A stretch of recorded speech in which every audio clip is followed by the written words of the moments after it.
Hey everybody, OCD Mikey here, back to give you guys some of the lowdown on HiFi, and I have my guest right here, Jay, coming up from Florida, and I'm glad he came because we're about to have some fun listening to the rig and see a whole kind of different presentation, different setup, different purpose perhaps, and so we're going to give it a whirl here, and you guys will join us, and we will comment afterwards and let you know. Well, mainly it's going to be Jay commenting. Y'all know what I feel about my own rig, right? But we'll get Jay's feedback on what he thinks and how he hears it. So I'm excited, guys. Thank you. Hopefully, you guys enjoy the videos that are going to be following soon, and look forward to hearing your stuff. Man. Yeah, man. Thanks. All right, guys. Stay Okay. tuned. The idea here is to give you guys my personal take on what this man has built. Okay, I use my title playlist to assess the system because these are songs that are close to me that I've heard, throughout the past 2-3 years. So it's easier for me to understand what the system is or isn't doing. Okay, so let me go over first what I found impressive about the system, and then I'm going to end the video with things that I thought probably I didn't hear, or areas that perhaps I wouldn't call it improvement, but I'm comparing against my system. So let's just say things that I didn't hear. Let's just leave it at that. Okay, so first things first, the number one thing that immediately stood out from his system was smoothness. I mean, we blasted the hell out of the system, and I not once or twice or 3 times that I feel that like I needed to leave the room. We didn't even blast it. Yeah. Maybe it's, yeah, I tried. The sound is completely smooth. I didn't find a single song where I felt, ouch, like, it was starting to get to me. I mean, I could have kept going for another hour to 2 hours. So definitely going to say that what Mike was stating in my room was accurate. His system is without a doubt smooth. That to me was, it kind of made me not analyze the presentation. It just made me flow. It just connected with me. It just, song after song after song, my mind didn't go into detective mode. I didn't start to feel like I needed to start, okay, what's missing? What's not missing? But of course, I needed to at some point circle back to that mentality because I have to find things that, perhaps, I needed to assess and understand the strengths and weaknesses of any system. Okay, so the smoothness, man, is unbelievable here, like freaking believable. And I know it's not just the speakers; it's a combination of the room, the treatment. I mean, everything is playing a role in here. Sure. I mean, so there's absolutely no question about that. Second thing that I found extremely impressive was, of course, it's a huge soundstage. I mean, it is like I moved from the 40th row up until like all the way up to like the 2nd row of the sound. Yeah. I got closer. It was huge. I mean, it really is a massive canvas. The presentation opens up and you are there like feeling like you're inside the music. So I really was impressed because I have owned panels before, and I guess I just never heard them sound this big. I mean, I never have heard a panel sound this massive.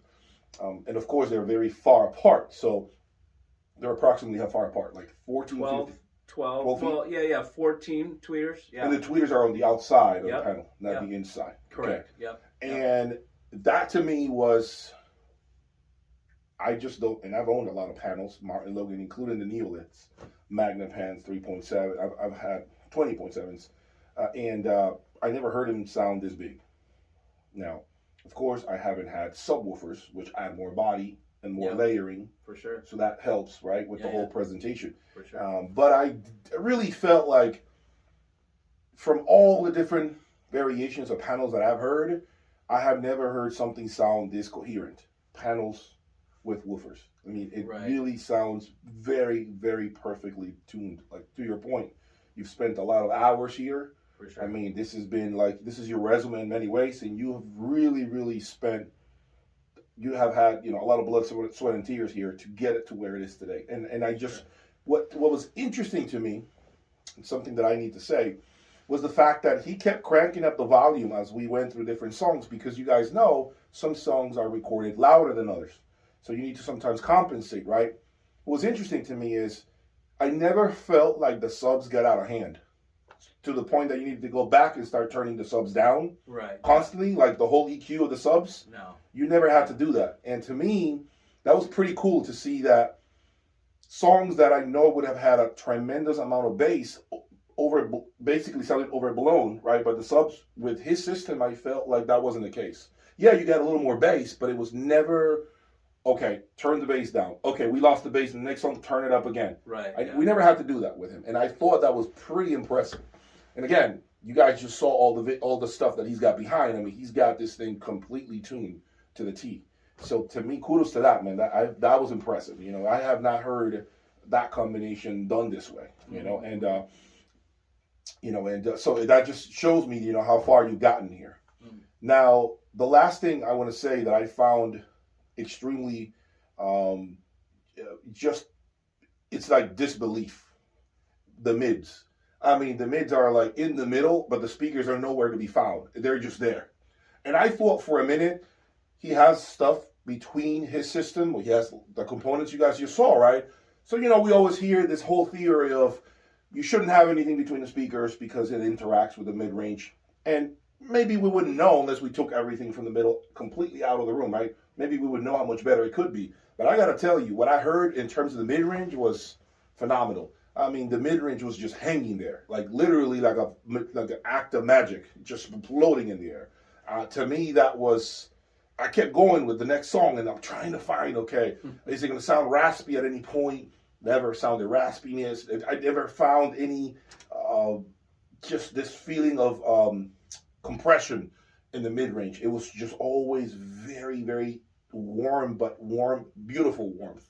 And it could have been, I don't know, maybe it was the Roland they were driving the mid-range, right? The Rolands are doing the mids, yeah, and the low part of the panel, and then the highs are the tubes. Although something that's interesting to know is this mid-range here is a very small slice of the frequency spectrum. It's supporting the crossover point. So we got the crossover point really between the tweeter and the woofer, and then the mid-range just brings that line up a little bit. It's an important part. It's crucial, but it doesn't do very much. So if we were to listen and we were to turn off each amp and we were to listen to how much that mid's doing, it's not doing that much, but it supports everything, the things around it. So it is a crucial piece. But yeah, it was incredible. Yeah, that is from the Roland. You know, and also one learning lesson here, guys, is the fact that I've always been critical about using subs with speakers because of that integration that we always hear. It's not perfect. To hear what you did, it definitely just teaches me that it is very difficult to have a conventional box type speaker compete with a separate array of subs with a panel, or even just subs and a box speaker. Yeah. It is impossible to get that level of layering, that body, the presence in the room. Yeah. I mean, having owned the XLFs, and they had tremendous bass in my room, it doesn't compare to this. Like, it just not even close. Like, this is next level. The punch in the gut that you get here, just the whack, just everything, the wow effect is something that it's been a while since that I've heard something this impressive, you know. Yeah, so cool. That just teaches me that it can be done. Yeah. It gives me actually a lot of room for thought for me to perhaps incorporate some subs at some point in my own rig, because you've already got some, don't you? Already have some huge rels. Those are for my theater. Yeah, so but you could incorporate those. Yeah, probably so. Yeah, that's probably a good thing to think about. I gotta. It's just, you're like a scientist in here with everything you've got. I need a lab coat, right? You need a code. You need to this guy is, you guys saw all the stuff in here. I mean, he does things that I personally have never seen be done before, and it's awesome to experience what he's built. Now, of course, I've always been vocal about this. No product is perfect. Everything has a pro and a con. And I'm about to go over what I find, I wouldn't call critical areas, but I would say things that I didn't see, or I didn't hear, or perhaps I wish it did a little more of this or a little bit of that. So let me go over those things right now. Okay, so things that I thought the system probably didn't things that didn't stand out as much. Okay, I would say, and I don't know if it's because we are here next to this wall. I don't know. I'm just saying. But at times I knew songs that I had this effect that things were happening right here behind me. Again, I don't know if maybe it's not the system, maybe we're too close to the wall. I don't know. But I know songs that I've had where I heard just flashes of the presentation happening here. Mm-hmm. I didn't get that in here, okay? But again, I'm not going to say it's the system. It's just, I don't know if it's the room. I don't know if, again, maybe if we move the chairs up a little away from the wall, and maybe, I don't know if the speakers can go even just a tiny bit, I know they're probably too close to the wall. Yeah, maybe we can get that, and that's all it takes. Yeah. There are things like that that sure, I didn't find, okay? Yeah. But those are minor things. It is very smooth, and at the same time, that smoothness didn't allow for me to get that MRI machine feeling, which is something that you said about my system. All these bells and whistles that distract you are not as apparent here. Right, yeah. Right? Yeah. So when I'm listening to a song here, in my system, it's like flashlights, like this, on both speakers. Yeah. Very intense, very dense, right? So it was a little more subdued here. So what happens is they might be there, but they're not calling attention to themselves, right? You're not doing this. Right, yeah. Right? Exactly, The system doesn't do that. It doesn't really do that. Mine is, and it's a nature of Wilson Audio, is that imaging and that intensity that goes off on both speakers. I didn't get that as intense in here. Also, and I don't know again if it's the room or not, I didn't feel like I found anything happening. I mean, the mid-range was beautiful, but behind the speakers, with some of these songs, I hear guitars hanging like they are behind the speaker. And again, I do not know if it's because the panel is large that it doesn't allow me to hear behind it. But those are things that I couldn't pinpoint. I couldn't zoom in on them as I was listening to songs. And I know there were instruments that are, it's like a different dimension behind the speaker. Right, I got you. I don't know if it's the fact the speaker's tall, so it doesn't allow me to listen over them, behind them. So what are you explaining, like the guitar sounds farther back? Right, on mine, I'll hear on mine, like you got the line between the speakers, you got what's happening in front of the speakers, and then you got what's happening behind the speakers. Right, yeah. Behind the speakers, I didn't find that I picked up as much things happening. Mm-hmm. Not to say that it wasn't there, right? But I don't know if it's because of the panel being so tall that it doesn't, or maybe I'm hearing over my speakers because they're right now they're shorter, so now I can hear behind them better. Mm-hmm. I don't know what it is, but those are things that I found that were areas where they were not as apparent to me. Right. Yeah. Okay. So holistically speaking, though, the system is kick ass. I'm not saying that I was impressed. I'm hands down impressed with the system. I have to be critical. So you know what I'm saying. I mean, I have to nitpick on something, and those are areas that I feel that it wasn't. Now, another thing is, and of course, this could be due to the fact that the system is very smooth and tuned to be just pleasurable, just allows you, just butter smooth, just hours and hours of playback time. There were times in which I probably wish it would have had a little more bite with certain instrumentation that it didn't do. And I'm hearing it more now, by the way, with the Beryllium Tweeter. A little more plucking, a lot more intense plucking of the guitars, things like that. Not to say that it wasn't there, but maybe not to the nth degree as a Beryllium Tweeter would do. Sure. Right? Sure. Yeah. I know what you mean. So those are things that I have picked up, and I don't know if it's the nature of the ribbon tweeter. Well, what it is it's our volume. Okay. Because remember when at that point I said, if you want to get a little more, we go like this, and I turned it up. Okay. So if you can imagine this rig, what this rig does, which is really apparent, is when you move the volume up and down, you change your ratio of the background guitars and things like that, and the mid-range and the bass the ratio changes up. So if you can imagine, it's like you got a slide in a microscope, right? And you're putting each different song, you're putting on a different slide with a different specimen. Right. And then you're focusing with the volume is like the focus knob on the microscope. You go in, out, until you get that perfect. So what I found with this is that there's a perfect number for each song with the volume, where all the ratio is perfect. We've got the snap on top, we've got the boom in the bass, we've got everything, the ratio dialed, that's that number for that song. Yeah, because every song is at a different volume level. That has to do with that too. And it'll change the mix almost. It's weird. Yeah. You turn it down because a volume is not a logarithmic. It's not a perfect linear It's a thing. universal It's got thing an across arc, the board. Yeah. right? There's So no- it means at the bottom you get a ton of volume, and then at the top it just all of a sudden brings more things forward and other things backward as you turn up and down when you're at that upper range. So if you want more bite, like after we're done here, I'll play some examples. We're going to turn it up. I didn't want to overload the mic to exemplify that. So I'll show you what I'm talking about. And you can bring that snap and that bite. It's got bite, but you just have to turn it up to get the bite. Understood. If the lower you keep it, the more mellow it is. But when we want bite, we just turn it up, and we're going to get the bite. Right, I see what you're saying. But on the flip side, you can't listen at a lower listening level and get the bite. And it doesn't happen like that. That would be the next criticism. The low level listening of this setup. Yes. It might be. Do you think it might be a little compromised when you're doing a little too low volumes? Where for the bite, like the leading edge, yeah, for sure. Okay, but what you do for that, I have this tuned to play at high volume. So I would just boost the mid in the crossover right there. Got it. I'd boost that mid a little bit. And you'll get all and those then bells at and the whistles. lower volume, we'd get that bite. But if we turned it up too loud, it would hurt. It'd be too much. So I have this system set so we can go pedal to the metal and not kill our ears. So, and that would be my final criticism of the system.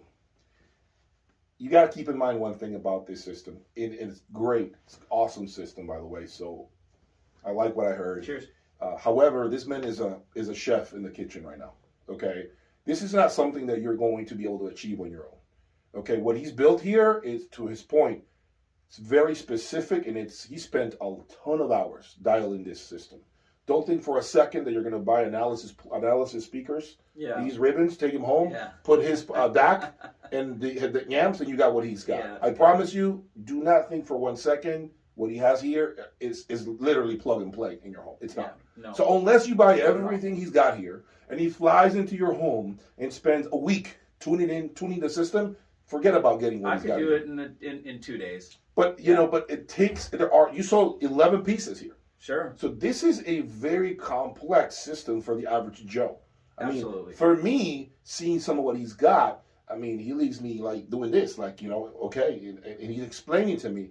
So for most of you guys who are trying to build a simple system that sounds kick-ass, this is not really that system. To me, this is not a speaker, preamplifier, amplifier, source, and cables. This is not that system.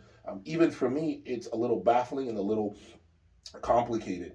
But it's cool to see because I see something that has been taken really far to the extreme, like a race car, where you're buying shocks and things that normal cars don't use. You don't have to, right? This is like the degree of the tire and the towing of the tire to go 200 miles an hour. He's done that here, right? But that car can't drive at 40 miles an hour. It's tuned to go 200 miles an hour. Well, you just tune it. See what I'm saying? So that's what I'm saying. So you have to have that ability and the technical expertise or background to go in and know exactly what to do to it, depending on the volume levels that you want to listen at, depending on what you're trying to accomplish, right? For some listeners, it might be a little too smooth. Fine. He can accommodate that and he can tune it to do whatever he needs it to do. I heard exactly what he wanted me to hear. The volume levels that we planned to do, he tuned it and it was mind-blowing. It was awesome. It was just incredible. So as far as panels, as far as woofers, and the integration of both, I have not heard a better presentation than his, including at shows. Like, those of you who have been in his room definitely can tell you, absolutely impressed. So you guys must have been just as impressed.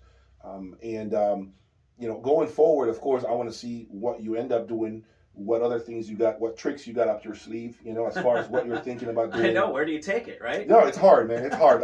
Listen, it gets to a point, to be honest, to the point that you are just looking to burn money at times, to be honest with you. A lot of us are just, okay, we got $5,000, what can we get?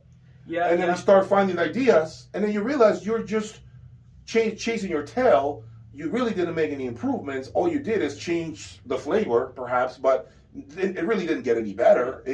The takeaway for me in closing is I was more impressed than I thought I was going to be. That is because the system is a different presentation than what I'm hearing at home. Mine isn't.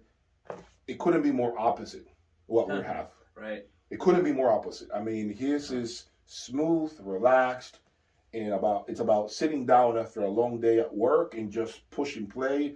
And I don't want to be distracted with nothing. I don't want to be I can thinking fall about asleep nothing. right here, yeah, or whatever. You could. Yeah. I mean, you could.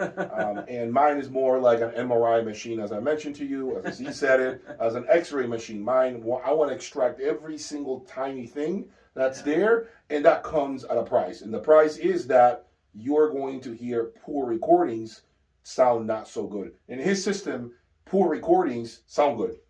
That's the reality. They sound good. They're bearable. You can play them at any volume, and they sound pretty impressive.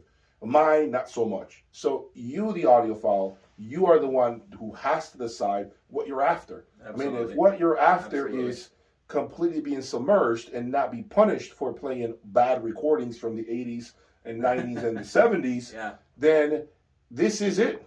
If you're looking for just nothing but the facts, I want the honest truth, give it to me. It will be more of what I have at home. Yeah.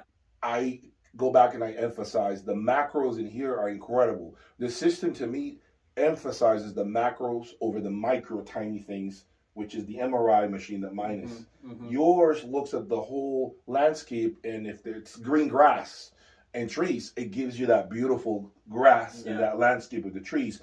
I want to see the bees on the trees, and I want to see the ants on the freaking grass, and that is and then you get distracted because you see these tiny things on the grass, and yours is looking at the whole grass with the trees and the river.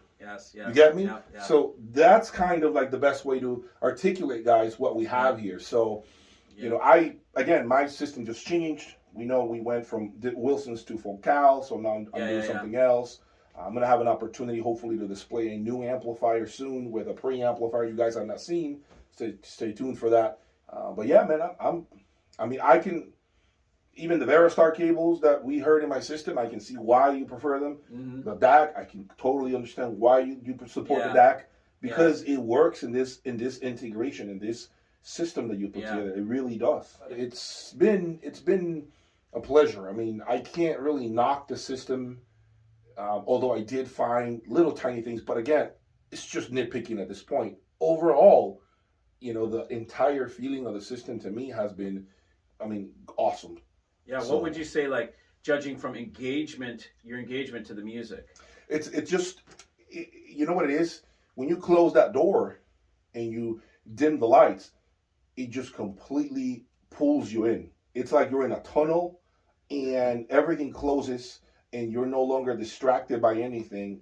You're actually just thinking about and hearing, especially the vocals. What drew me in were the vocals. Yeah. That effect of disbelief is just completely detached from the speakers. Yeah. And that's what got me to be, when we were listening to Adele, that song Easy on Me, I heard it and I'm like, damn, it just sounded so real. Did you feel it in your heart? Yeah. Right? It touches you. You almost feel what she's trying to convey as she hits each note. Yeah.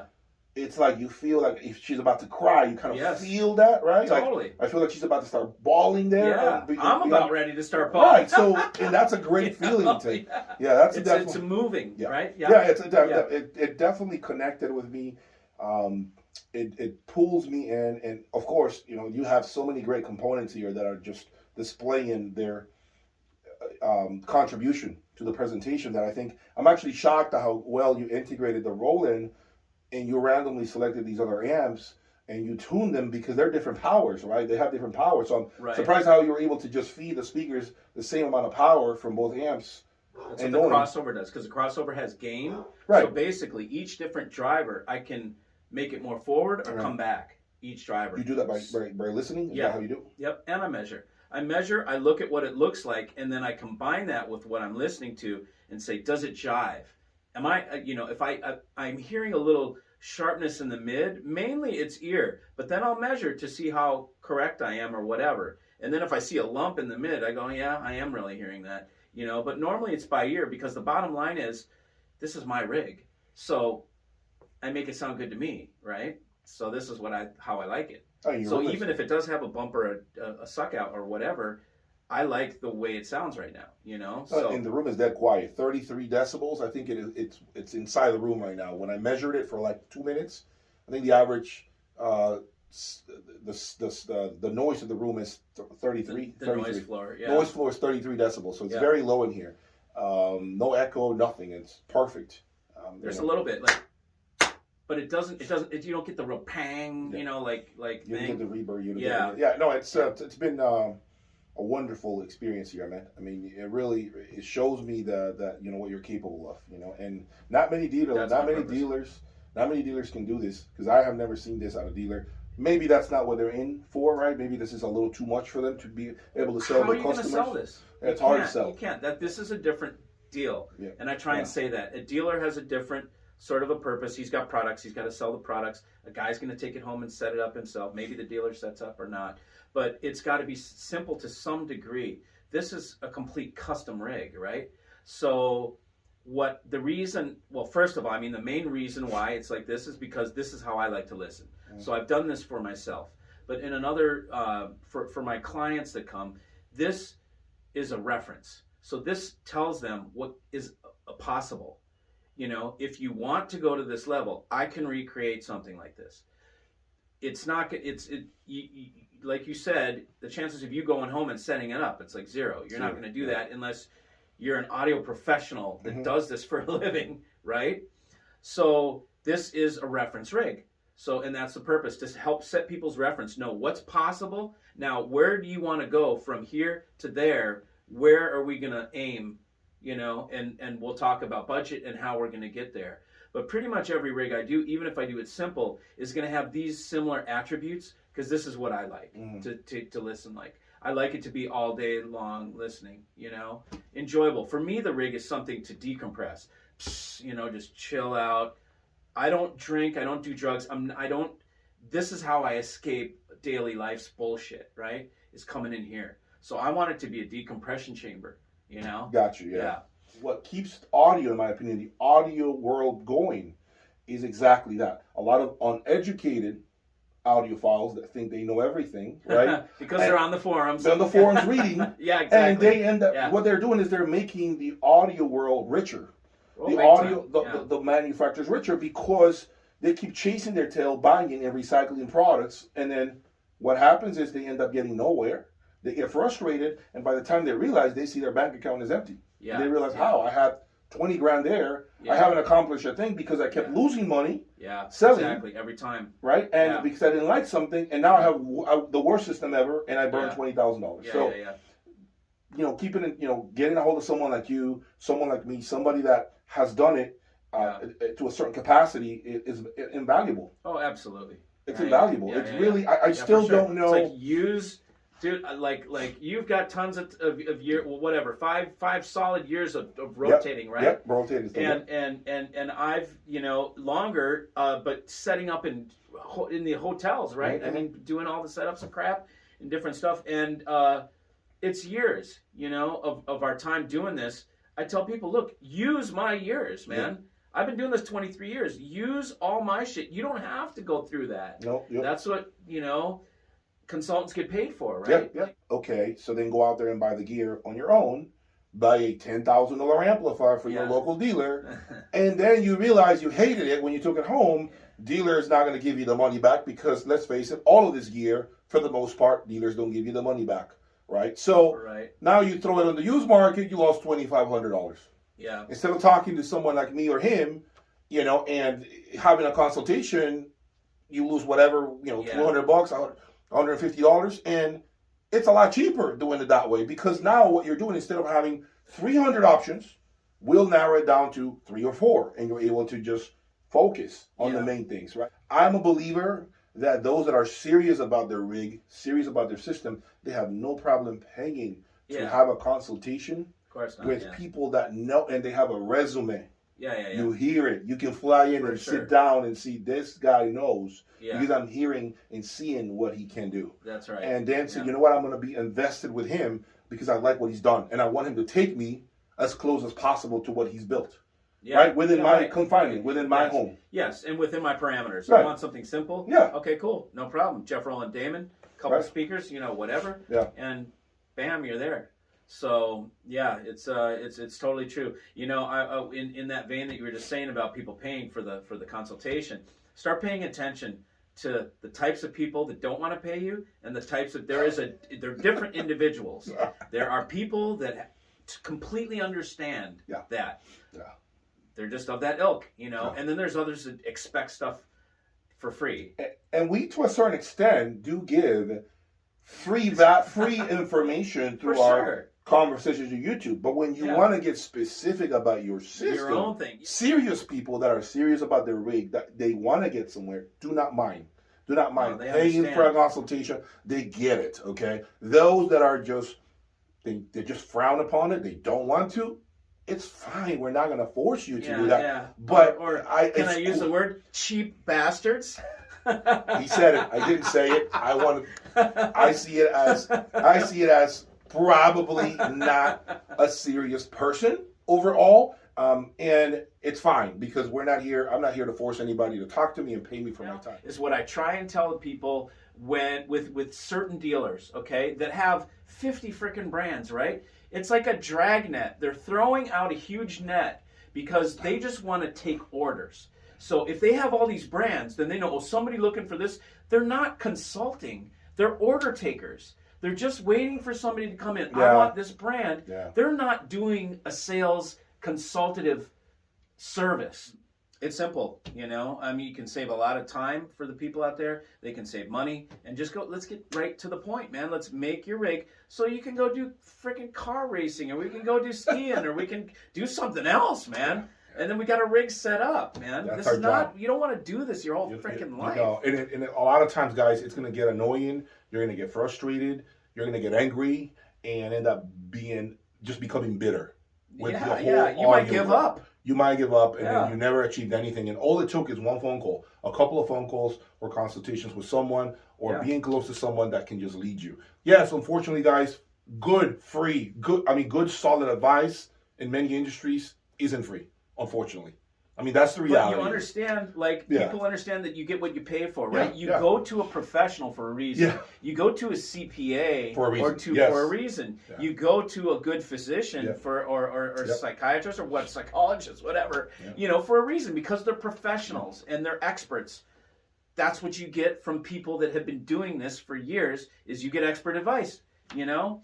And it's different a little bit from us because we didn't come with a business idea of having a stereo store. That's not how this started.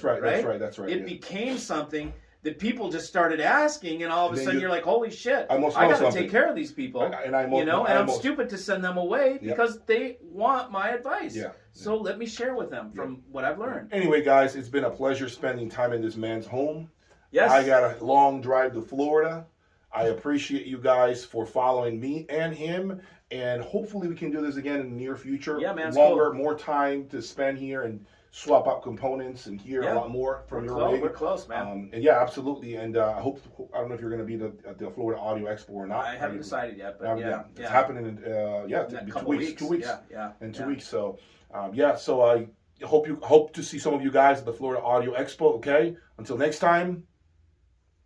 Peace. Peace out. See you.